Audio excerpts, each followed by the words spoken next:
आदमी 100 कसम खा के झूठ बोल देता है। क्यों बोल रहा है? क्योंकि धर्म का पाठ पढ़ा ही नहीं। धर्म का पाठ पढ़ेगा तो हरिश्चंद्र बाजार में बिक गए थे, पर उन्होंने अपना सत्य, अपना धर्म नहीं छोड़ा था। पत्नी तारा बिक गई बाजार में, पुत्र रोहित बिक गया। क्या क्या कहानी पढ़ना जरा साहब। मैं कहता हूं कि हर विद्यालय, हर स्कूल में बच्चों को हरिश्चंद्र की कथा जरूर पढ़ानी चाहिए, ताकि बच्चे सत्य बोलना सीखें। भैया हरिश्चंद्र के बारे में क्यों नहीं पढ़ाया जाता? बाबर के बारे में क्यों पढ़ाया जाता है? क्या मतलब हमारा बाबर से? हरिश्चंद्र के बारे में पढ़ोगे तो हरिश्चंद्र जैसे सत्यवादी बनोगे। और आज इस देश में सत्य बोलने वालों की बड़ी कमी है, हर तरफ झूठे लोग हैं।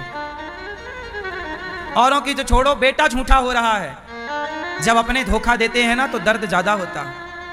भाई बेटा ही धोखा दे दे तो आदमी भरोसा किस पे करेगा?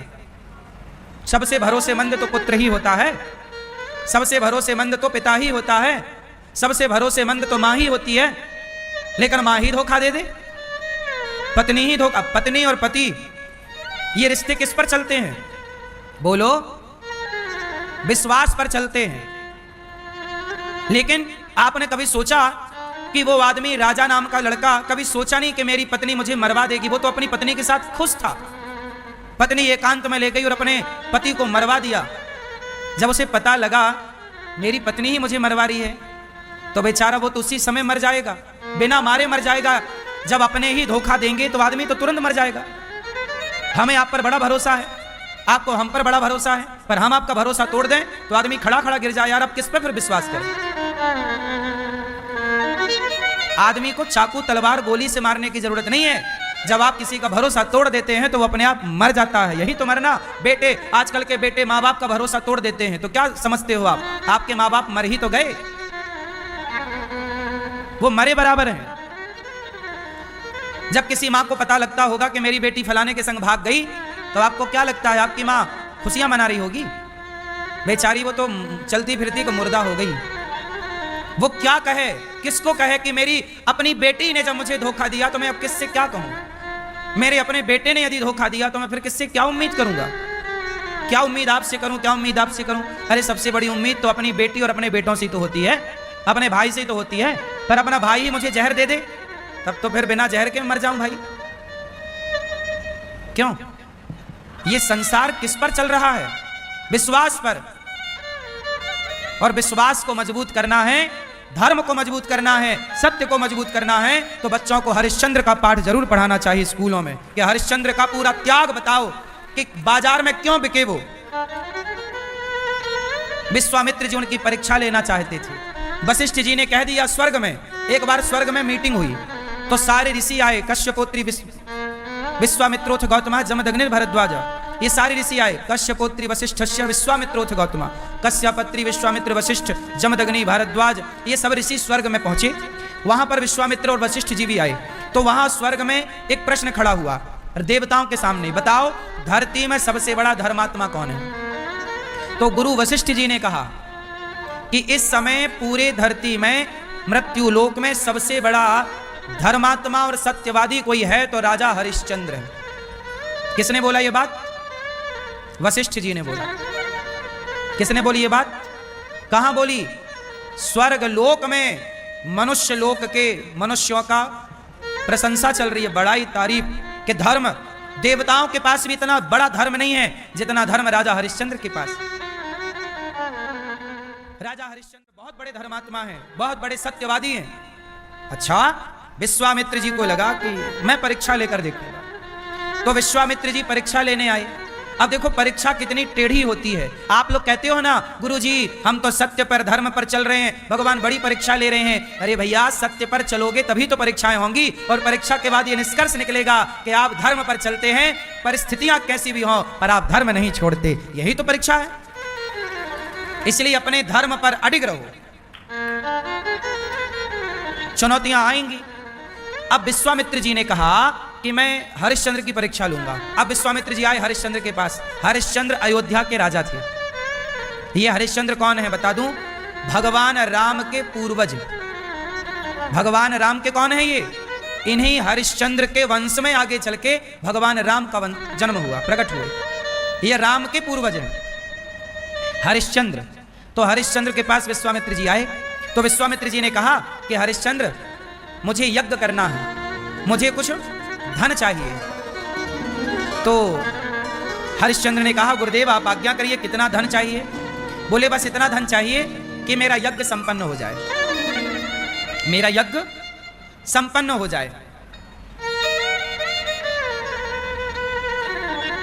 यज्ञ संपन्न हो जाए, ठीक है।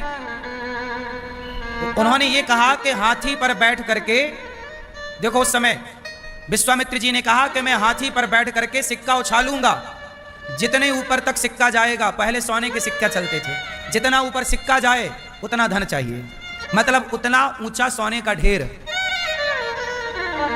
इतना धन चाहिए मुझे यज्ञ के लिए। तो हरिश्चंद्र बोले ले जाओ। विश्वामित्र जी बोले पर मुझे यज्ञ करने में अभी 1-2 साल का टाइम लगेगा, पर मैं इतना धन कहां रखूंगा, इसलिए हरिश्चंद्र ऐसा करो कि मेरा धन तुम संभालो, मतलब मेरा धन अभी तुम अपने पास रखो, आपने मुझे दे दिया, पर जब जरूरत पड़ेगी तो मैं आपसे अपना धन ले लूंगा। विश्वामित्र जी चले गए।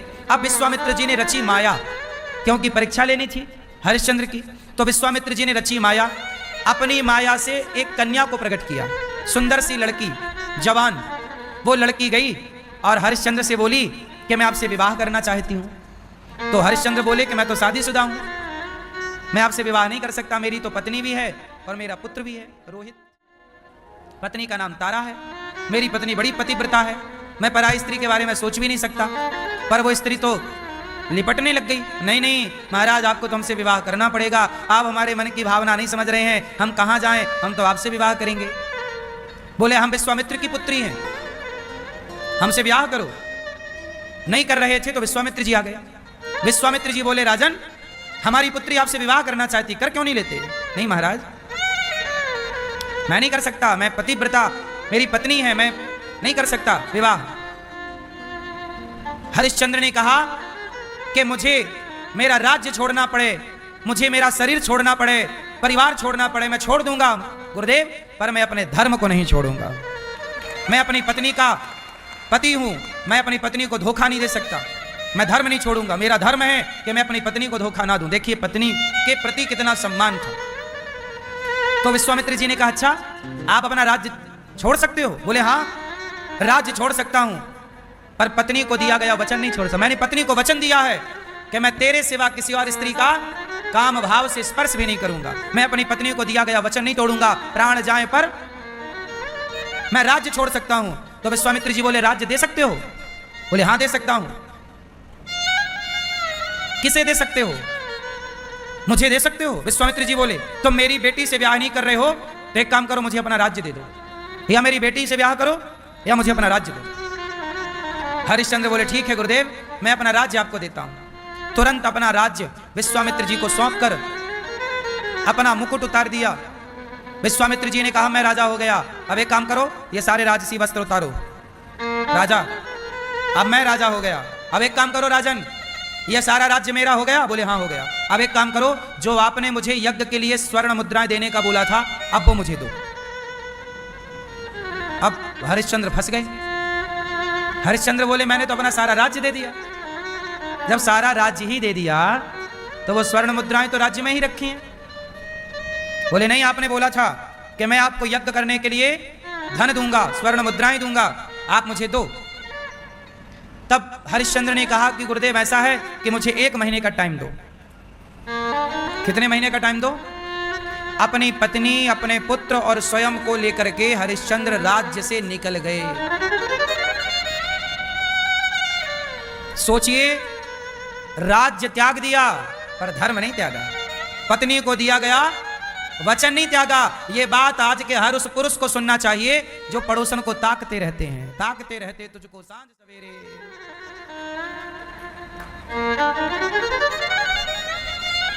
ये कथाएं आपको धर्मात्मा बनाएंगी, लेकिन इन कथाओं को आजकल कोई नहीं पढ़ रहा है। देखो धर्म कैसा है, राज्य त्याग दिया। इतना वैभव संपन्न राज्य था हरिश्चंद्र जी का, पर किसके लिए त्याग दिया? वचन के लिए। और पत्नी ही तो मिल रही थी, दूसरा ब्याह कर लेते, राजा थे 2-4 ब्याह कर लेते तो बुराई क्या थी? नहीं पत्नी को वचन दिया है, छोड़ेंगे नहीं। पर आप लोग अपनी एक पत्नी को वचन देते हो और वो मर जाए तो दूसरी जिंदाबाद, दूसरी ले आते हो।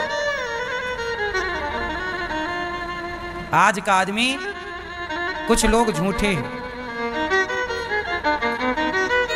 हरिश्चंद्र चले बाजार की तरफ। इतना धन कैसे मिलता, कहां से कमाते? काशी पहुंच गए। अयोध्या से निकले, कहां पहुंचे? कहां पहुंचे? काशी। काशी विश्वनाथ।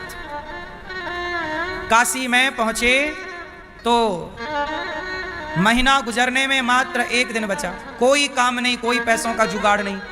विश्वामित्र जी आ गए, चलो मेरा धन दो। बोले महाराज एक दिन का टाइम और है। पत्नी तारा बोली कि प्राणनाथ ऐसा करिए कि आप मुझे बाजार में बेच दीजिए। हरिश्चंद्र बोले देवी तुम जैसी पतिव्रता को क्या बाजार में बेच दूं, ये सही है? महाराज मैं किसी की दासी बनकर रह लूंगी, पर आपका धर्म बच जाए ये बड़ी बात है। पहले के जमाने में लोग भी खरीदे और बेचे जाते थे, पता है, दासी के रूप में। मतलब आप मेरे घर का काम धाम करेंगे, मैं आपके घर का काम करूं, और इसका एक हिसाब हो जाता था कि एक पैसा दे दिया जाए। और उससे तो राजा हरिश्चंद्र ने बाजार में बोली लगाई, है कोई पत्नी को खरीदने वाला?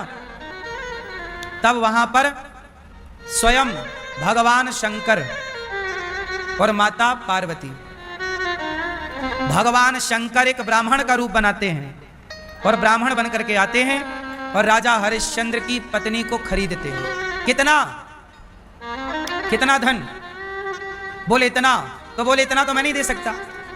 तो अच्छा आप कितना दे सकते? बोले इसका आधा दे सकता हूं। तो पत्नी बोली प्राणनाथ मैं आपका आधा धर्म बचा सकती हूं अपने आपको बेचकर, तो मुझे बेच दो। साक्षात भगवान शंकर ने एक ब्राह्मण का रूप बनाया और हरिश्चंद्र की पत्नी को खरीद कर, तो रोहित भी रोने लग गया। बच्चा था 5 साल का। माँ मुझे छोड़कर कहाँ जा रही हो माँ? तब पंडित जी बोले इस बच्चे का भी मैं थोड़ा धन दे देता हूँ, इसको भी खरीद लो। खरीद लिया बच्चे रोहित को। अब तारा और रोहित दोनों चले। पंडित जी की पत्नी पंडितानी, वो पंडितानी वैसे और कोई थी नहीं, साक्षात माता पार्वती थी। पर तारा की परीक्षा लेनी थी तो माता पार्वती ने बड़ा कड़ा व्यवहार रखा। परीक्षा तो कड़ी होती है, कठिन होती है। अब तारा को खरीद लिया, बड़ा काम कराएं, कुएं से पानी, दिन भर काम कराएं, तो खाने को बची खुची जूठन दें। पर तारा खुश थी। आज महीने का अंतिम दिवस था। विश्वामित्र जी आ गए कि चलो मेरा धन दो। बोले आधा ये है, आधे की व्यवस्था करता हूं। अपने को बेच दिया बाजार में। तब यमराज आ गए। यमराज डोम का रूप बनाकर आए, शमशान के मालिक बनकर। बोले तुम मेरे शमशान में काम करोगे? हाँ करूंगा, मुझे इतना धन चाहिए। डोम ने दे दिया। हरिश्चंद्र ने पत्नी को, पुत्र को, स्वयं को बाजार में बेचा और अपना ऋण चुकाया। और आप लोग, कुछ लोग ऐसे हैं कि किसी का पैसा ले लेते हो तो चुकाने का नाम नहीं लेते। यदि किसी का पैसा खा के मरोगे तो याद रखना इस बात को, अगले जन्म में उसके घर का कुत्ता बन के तुम्हें चुकाना पड़ेगा। चुकाना तो तुम्हारे बाप को पड़ेगा। ईश्वर की अदालत में कोई बचा नहीं। इसलिए कहता हूं कि किसी का 1 रुपए लेकर मरिएगा मत। मरने के पहले ऋण चुका दो। और मैं कहता हूं जियो ऐसे कि ऋण वर लेना ही ना पड़े। पता नहीं मर गए तो कैसे चुकेगा। इसलिए किसी से 1 रुपए ना लेना, एक ना देना दो। और किसी का लिया है तो जल्दी चुकाओ। आप नहीं चुका पाओ तो आपका बेटा चुकाए। हरिश्चंद्र बाजार में बिक गए पर ऋण चुकाया। और आजकल के लोग 5,000 लेते हैं तो 5 साल तक नहीं चुकाते और बोलते हैं खा के भागे जा रहे हैं। अरे नहीं भागे जा रहे हो तो चुकाओ। पैसा किसी का खा के मत मरिएगा। आप लोगों ने किसी से लिया तो नहीं? लिया है तो चुका दीजिएगा।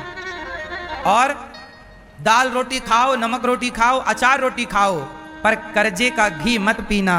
कर्जे का घी ना पीना, भले नमक रोटी खाना। कर्जा ना हो सिर पर, वही सुखी है जिसके सिर पर कोई कर्जा नहीं है। वो लोग बड़े परेशान हैं जिनके सिर पर रातों की नींद हराम है, उनकी जिनके सिर पर कर्जा है। कर्जा मत लो।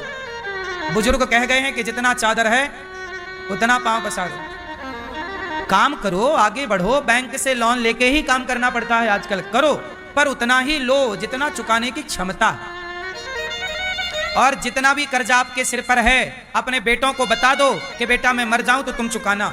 आपके घर का पूरा किस्सा आपके बेटों को पता होना चाहिए। बाप का ऋण बेटा चुकाता है। और वह बेटा नालायक है जो अपने बाप का कर्जा नहीं चुकाता। इसलिए बेटों को धर्म का पाठ पढ़ाओगे तो कर्जा चुकाएगा, वरना बेटा बोलेगा बाप से लिया दिया था, बाप को जा, बाप तो मर गया, हम क्या करें। जिसे नहीं चुकाना उसके पास लाख बहाने हैं, जिसे नहीं चुकाना उसके पास लाख बहाने हैं, और जिसे चुकाना है उसके पास कोई बहाना नहीं, सिर्फ चुकाना है। यही ईमानदारी। राजा हरिश्चंद्र बिक गए बाजार में, पर धर्म को नहीं जाने दिया। अब क्या हुआ, तारा जिस घर में काम करती थी वो पंडितानी बड़ा काम कराती, पर तारा अपमान सहकर भी काम करती, क्योंकि वो दासी है। अब एक दिन क्या हुआ, तारा का बेटा रोहित बाजार जंगल गया लकड़ी लेने, समिधा लेने, हवन की, तो वहां उसे एक सांप ने डस लिया। उस सांप ने भी विश्वामित्र जी के सारे पर डसा। विश्वामित्र जी ने कह दिया सांप से जाओ डस लो। छोटा 5 साल का बालक था रोहित, मर गया। जब मरा तो मां दौड़ी, उसे पता लगा, बच्चों ने बताया कि तारा मैया तुम्हारे बेटे को सांप ने, रोहित को सांप ने डस लिया। तारा दौड़ी तो पंडितानी ने रोक लिया। वो पंडितानी उस समय माता पार्वती थी। पार्वती मैया ने रोक लिया, कहां जा रही है, चल अभी भोजन बना, पहले भोजन बना, पहले घर के बर्तन धुल और मेरे पांव में जरा तेल लगा, फिर तेरे बेटे को देखने जाना। तुझे तो काम ना करने का बहाना चाहिए। सोचो बेटा मरा पड़ा है, सांप काटा, तड़प रहा है, पर पंडितानी मतलब माता पार्वती जाने नहीं दे रही। तो तारा नहीं गई कि मैं दासी इनकी हूं। देखो जरा, धर्म, बेटे के मरने के बाद भी धर्म का पालन है। आजकल का आदमी कहां धर्म पालन कर रहा है। जरा दुख संकट आए तो सारा धर्म भूल जाता है आदमी। उन्होंने सांप काटा था सवेरे 8 बजे, पूरा दिन उसे घर में माता पार्वती ने बिजी रखा। यही परीक्षा है, देखो कठिन। तुम तो जरा सी परीक्षाओं में विचलित हो जाते हो। विचार कर लो कि बेटा मरा पड़ा है और मरे हुए बेटे को देखने की परमिशन नहीं है। क्यों? बोले आप बिक चुके हैं बाजार में, आप दासी हैं, तो पहले रोटी बनाओ, रोजमर्रा का काम निपटाओ। दिन भर काम करती रही। जब रात को पार्वती मैया ने सोने का नाटक किया, क्योंकि वो पंडितानी के रूप में पार्वती जी थी, तो वो सो गई। तब रात को पंडितानी को सुलाकर तारा गई अपने मरे हुए बेटे को, शरीर नीला पड़ चुका, मरा पड़ा, रोई। तारा मैया रोने लग गई, हे विधाता क्या पाप हो गया हमसे कि हमें यह दंड दिया जा रहा है। लेकिन देखो धर्म का पालन तब भी है। बेटे को सोचा कि यहां पड़ा रहेगा, इसका कम से कम अंतिम संस्कार तो होना चाहिए। हरिश्चंद्र का बेटा मरा तो सोचिए उड़ाने के लिए कफन का टुकड़ा नसीब नहीं हुआ। माता ने अपनी आधी साड़ी फाड़ी, उसे उड़ाया और शमशान की तरफ लेकर चली। संयोगवश शमशान में हरिश्चंद्र थे।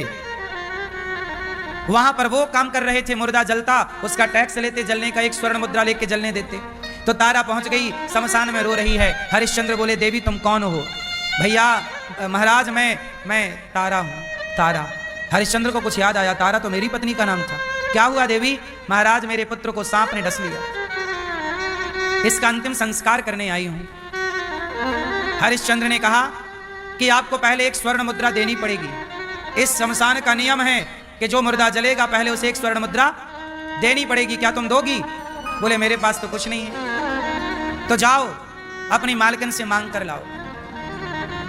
मालकिन के पास चली मांगने कि बेटा मर गया है तो 1 स्वर्ण मुद्रा दोगी तो उसका अंतिम संस्कार होगा, नहीं तो नहीं होगा। और ये मांग कौन रहा है? हरिश्चंद्र। सोचिए एक बाप, तारा पहचान गई कि महाराज आप। महाराज हरिश्चंद्र पहचान गए कि तारा तुम। क्या हुआ रोहित को? बोले सांप ने डस लिया। हरिश्चंद्र रोए, पर करें क्या? पुत्र चला गया, किसके कारण? धर्म का पालन करने के कारण। लेकिन देखिए पुत्र से भी ऊपर धर्म है।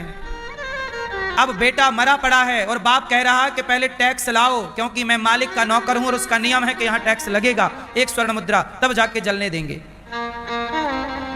आपको लगे कि कैसा निर्दयी बाप है, निर्दयी नहीं है।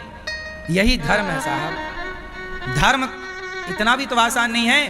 धर्म इतना ही आसान होता तो सबना धर्म का पालन करते। आज करोड़ों में कोई एक है शायद जो धर्म का आचरण कर रहा है, वरना आप खुद अपने आप को बताओ कि आप दिन भर में कितने झूठ बोल लेते हो, आप खुद कितने धर्म के रास्ते पर हो।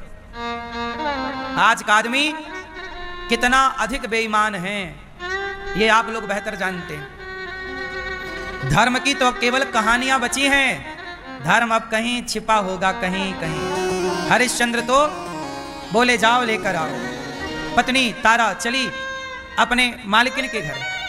संयोग देखिए कि मालकिन के घर जब रात को चली तो उसी समय वो पंडित पंडितानी के घर चोरों ने चोरी कर ली।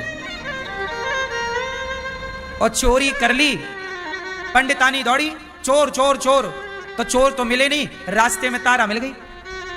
बोले तू क्या कर रही थी बाहर? यही चोरी की है। राजा के पास ले गए, राजन इसने हमारे घर में चोरी करवाई और की, इसी का हाथ था चोरी में, नहीं तो तू आधी रात को बाहर क्या कर रही है?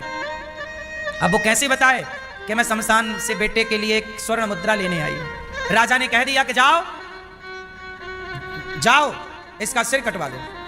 तारा को सेना ने बांध लिया और सेना का राजा का जो डोम था, डोम से कहा, डोम मतलब जल्लाद, जल्लाद ना फांसी रस्सी चढ़ा के वो खींचो से जल्लाद कहते हैं। जल्लाद को राजा ने आदेश दिया, जाओ इस महिला ने चोरी की है हमारे राज्य में, जाओ इसका सिर काटो।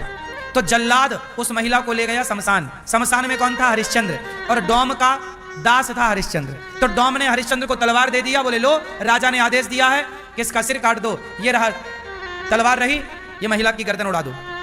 अब हरिश्चंद्र के हाथ में तलवार है और सामने है पत्नी, वो पत्नी पतिव्रता नारी जो अपने पति के लिए बाजार में बिक गई, जिन्होंने किसी भी परिस्थिति में धर्म को नहीं छोड़ा। लेकिन देखो कितनी घोर कठिन परीक्षा ली जा रही है। छोटा व्यक्ति हो तो छोटी परीक्षा होती है। हरिश्चंद्र की इतनी कठिन परीक्षा थी कि युगों युगों के बाद भी उनका नाम अमर है। परीक्षा बढ़ी तो नाम बढ़ा,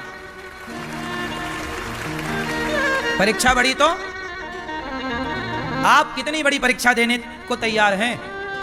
जितनी बड़ी परीक्षा देंगे उतने लंबे समय तक आपका नाम इतिहास याद करेगा। हरिश्चंद्र को तलवार दी गई तारा ने। अब देखो एक तरफ बेटा रोहित मरा पड़ा है और दूसरी तरफ पत्नी की गर्दन पे तलवार चलानी है, और मालिक का आदेश है, जिसने मुझे खरीदा है उसकी आज्ञा तोड़ नहीं सकते। पत्नी ने कहा, प्राणनाथ अपने धर्म का पालन कीजिए, अपने हाथ को कांपने मत दीजिए। पत्नी ने सिर झुका लिया। गर्दन काटने के लिए एक लकड़ी का वो होता था जहां छोटा सा गर्दन के आकार का गोलाई होती थी, उसमें ऐसे गर्दन रखी जाती थी और फिर उसे काटा जाता था। ये मृत्यु दंड किसी को हो तो ऐसे ही होता था। तो इनको मृत्यु दंड मिला राजा की तरफ से और राजा का आदेश, सिरोधार्य। तलवार उठाई हरिश्चंद्र ने और पत्नी ने सिर झुका के खड़ी हो गई और गर्दन काटने जैसी हरिश्चंद्र तलवार उठाए कि पत्नी जाए पुत्र जाए, मैं भी जाऊं तो जाऊं, पर मेरा धर्म नहीं जाना चाहिए। क्या प्यार था धर्म से। इसलिए हमारे देश में मुगल आए, अंग्रेज आए तो हमारे हिंदू मर गए, गर्दनें कटवा ली, पर उन्होंने धर्म को नहीं छोड़ा। और आजकल के कुछ लोग 1000, 5000, 10,000 रुपया में अपना धर्म बदल लेते हैं, धर्म परिवर्तन कर लेते हैं। ये देश उन हरिश्चंद्र का देश है जो बाजार में बिक सकते हैं, पर धर्म स्वधर्मे निधनम श्रेयः, पर धर्मो भयावह, मर जाएंगे धर्म नहीं छोड़ेंगे। गुरु गोविंद सिंह जी के 2 बच्चे दीवार में जिंदा चुनवा दिए गए, बेचारे शहीद हो गए, पर उन बच्चों ने धर्म नहीं छोड़ा जबकि उनकी आयु 5-7 वर्ष की थी। यह है धर्म मेरी माता। मृत्यु बहुत छोटी चीज है, धर्म बहुत बड़ी चीज है। बोलो हां, कौन बड़ा है? धर्म बड़ा। धर्म ना जाए, प्राण जाए पर धर्म ना जाए। राजा हरिश्चंद्र ने तलवार उठाई और अपने पत्नी के गर्दन पर जो चलानी चाहिए। अब विश्वामित्र जी परीक्षा ले रहे थे, पकड़ लिया हाथ हरिश्चंद्र का। बस करो हरिश्चंद्र, बस करो। विश्वामित्र जी प्रकट हो गए और मरा हुआ रोहित विश्वामित्र जी ने अपनी कृपा दृष्टि से जीवित किया और वहीं भगवान शिव प्रकट हो गए, मां पार्वती प्रकट हो गई। वाह हरिश्चंद्र, तुम्हारे जैसा सत्यवादी धर्मात्मा इस धरती पर ना तुमसे पहले कभी देखा गया, ना तुमसे बाद कभी देखा जाएगा। इस तरह का धर्म सत्य युगों युगों तक, जब तक ये धरती रहेगी तब तक हरिश्चंद्र का नाम रहेगा। इसलिए